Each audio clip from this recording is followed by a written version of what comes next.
It was arguably the least exciting FA Cup final in recent years, but that didn't dampen the joy of the victorious Chelsea upon the final whistle, or indeed the despair of the vanquished Manchester United either.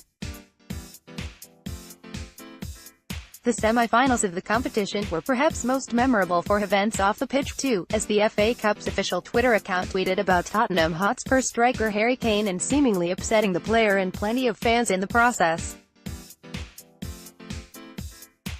The charge wasn't so much that the tweet itself, a light jibe at the England goal machine's anonymous performance in such a big game, but the fact that it was coming from the official account of the tournament in question.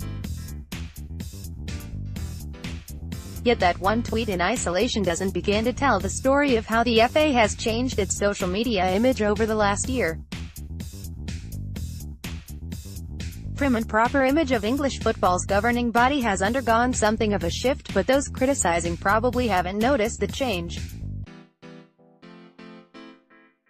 Hopefully by looking back on the year most will recognize the difference. From using polls and Instagram stories to deliver an engaging and unique matchday experience, even to those nowhere near attending the game, to spicing up the content on the Twitter feed, the FA's tone has become a much more engaging one.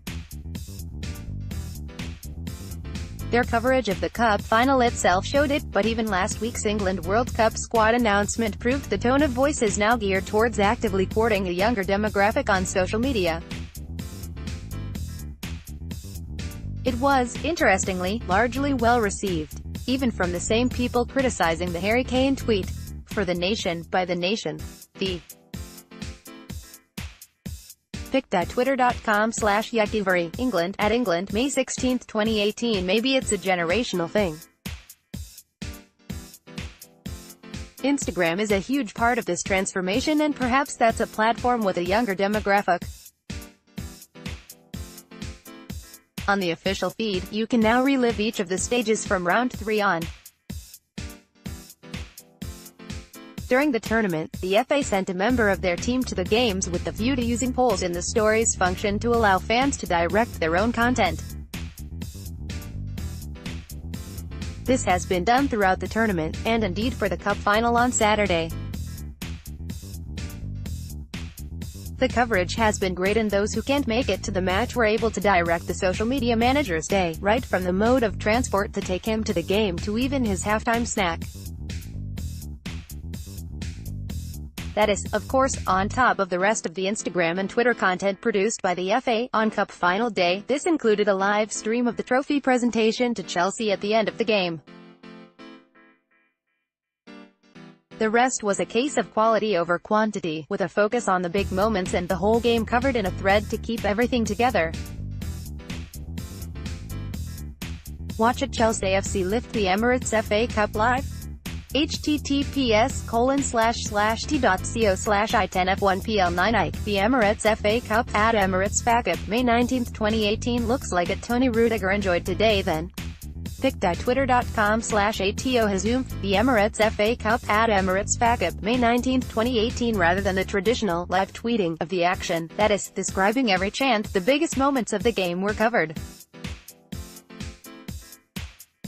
High-quality images were married with a wide-angle view of the game so as to ensure the coverage was done in broader strokes.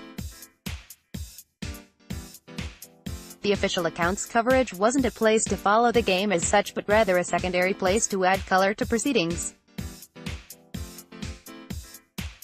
Indeed, many of the tweets focused on the fans, the kind of thing you may not be paying that much attention to while you're simultaneously watching the game on BBC or BT Sport.